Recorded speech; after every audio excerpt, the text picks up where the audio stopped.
dîner chez un magicien. J'ai été invité à toutes sortes de repas extraordinaires dans ma vie. Je pourrais vous raconter mon dîner dans une mine, ou mon déjeuner avec un millionnaire. Mais je pense que vous préférerez celui que j'ai pris un jour avec un magicien. Lorsque j'ai rencontré M. Magnus pour la première fois, j'étais loin de me douter que c'était un magicien. Cet après-midi-là, au moment où je traversais une rue encombrée, un petit homme se jeta presque sous une voiture devant mes yeux. Si je ne l'avais attrapé par le col de son manteau, la voiture l'aurait renversé. Il était persuadé que je lui avais sauvé la vie et décida que je devais dîner avec lui la semaine suivante. Il ne me parut pas spécialement étrange ce jour-là. Je remarquai seulement ses grandes oreilles, surmontées chacune d'une touffe de poils. Donc, le mercredi suivant, je me rendis chez lui pour dîner. Je ne vous dirai pas où, car vous pourriez aller le déranger et le mettre très en colère. Il serait alors capable de vous faire une tête comme un chou-fleur ou d'intervertir vos deux pieds. Quand je frappais, la porte me parut très normale. Mais lorsque je fus à l'intérieur, je découvris une pièce tout à fait extraordinaire. Il y avait 2 tables. L'une était en cuivre avec un très gros globe de cristal dessus. L'autre était taillée dans un énorme morceau de bois avec des emplacements découpés pour les genoux. Et la lumière venait d'une drôle de plante verte dont les fleurs ressemblaient à des ampoules électriques. Mais je les ai touchées, elles étaient froides et lisses. En guise de papier peint, les murs étaient couverts par des rideaux ornés de broderies représentant des hommes et des animaux. Je sais que c'était des broderies parce que je les ai touchées. Mais elles étaient très spéciales, car aussi longtemps que vous les regardiez, ces formes étaient immobiles.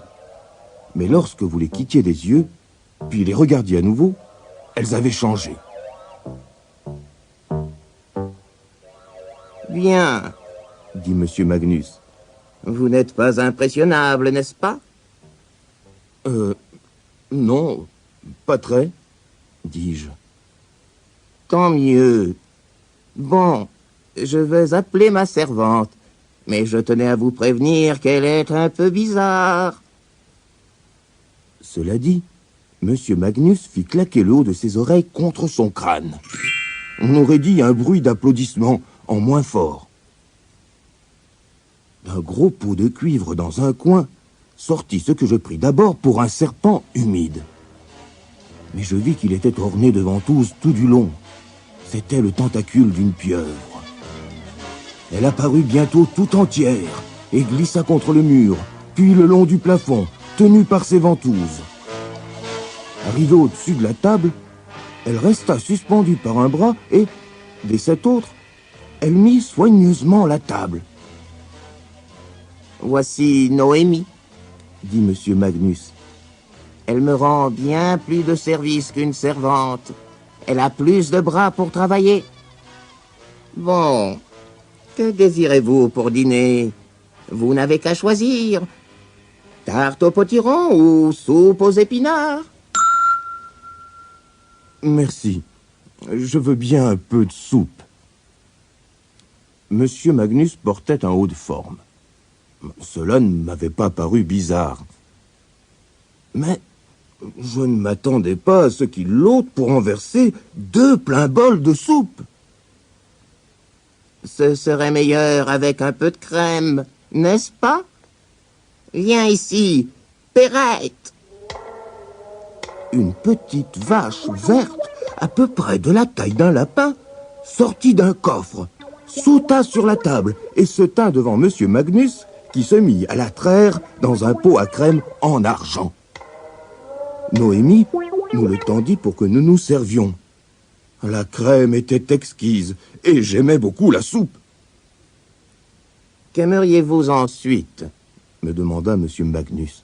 « Oh, je vous laisse décider. » « Bon, nous aurons du poisson grillé, » dit M. Magnus. « et de la dinde ensuite. Attrape-nous un poisson, Noémie, s'il te plaît. Et prépare-toi à le faire griller, Pompéi. J'entendis du bruit dans la cheminée. Et Pompéi en sortit. C'était un petit dragon, charmant à voir.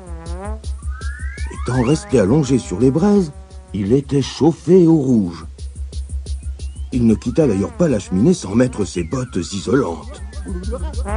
Allons, Pompéi, Dit Monsieur Magnus. relève ta queue. Si tu brûles encore le tapis, je vais t'arroser d'eau froide. Puis il ajouta à voix basse à mon intention. Naturellement, je n'en ferai rien. C'est très cruel de verser de l'eau froide sur un dragon. Donc Pompéi avança en se dandinant la queue en l'air. J'étais si occupé à observer le petit dragon que je ne vis pas Noémie pêcher le poisson. Lorsque je la regardai à nouveau, elle avait fini de le vider et le jetait à Pompéi. Celui-ci l'attrapa avec ses pattes de devant, qui étaient juste à la bonne température pour griller les choses. Noémie lui tendit une assiette et nous servit le poisson encore grésillant. Un dragon peut se rendre très utile. Dit Monsieur Magnus. C'est beaucoup plus efficace qu'un chien contre les voleurs. J'ai honte de vous le dire, Monsieur Magnus, mais Pompéi est le premier dragon que je vois. Naturellement, suis-je sot. Mais peut-être avez-vous déjà deviné que je suis magicien. Pompéi commençait à souffrir du froid.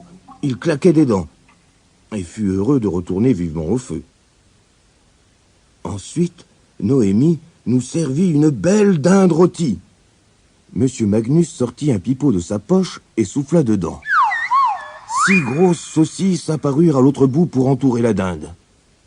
Noémie nous servit les légumes, je ne sais d'où ils venaient. Quant à la sauce, elle sortait du chapeau de Monsieur Magnus. Je vais préparer quelques fruits pendant que nous mangeons, dit-il. Il se leva et frappa plusieurs fois la table avec sa baguette. Le bois se souleva en différents endroits, puis craqua. Des petites pousses vertes apparurent, tandis que nous mangions la dinde, les pousses vertes devinrent de petits arbres, couverts de fruits mûrs et juteux. L'un d'eux avait de magnifiques fruits dorés. Monsieur Magnus les appela mangues.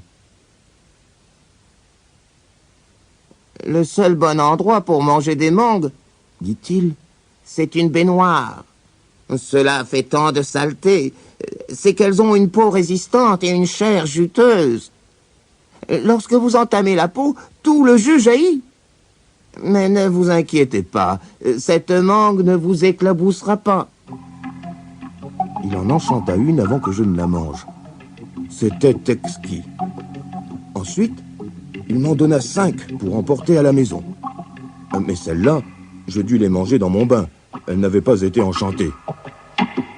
Tandis que nous buvions notre café, provenant du chapeau, bien sûr, nous bavardâmes un moment de magie, de football et de chiens.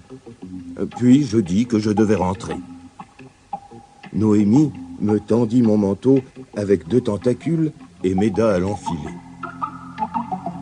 Je vais vous ramener, dit Monsieur Magnus. Quand vous aurez une journée libre, nous pourrions aller en Inde, en Chine ou ailleurs pour l'après-midi. Faites-moi signe quand vous pourrez. Maintenant, installez-vous sur ce tapis et fermez les yeux, sinon vous auriez le vertige. Cela arrive souvent la première fois qu'on voyage en tapis volant. Nous nous assîmes sur le tapis et je fermai les yeux. Mon ami indiqua mon adresse au tapis et fit claquer ses oreilles. Je sentis passer un souffle d'air froid sur mes joues et fus légèrement étourdi. Puis, l'air fut de nouveau tiède et Monsieur Magnus me dit d'ouvrir les yeux.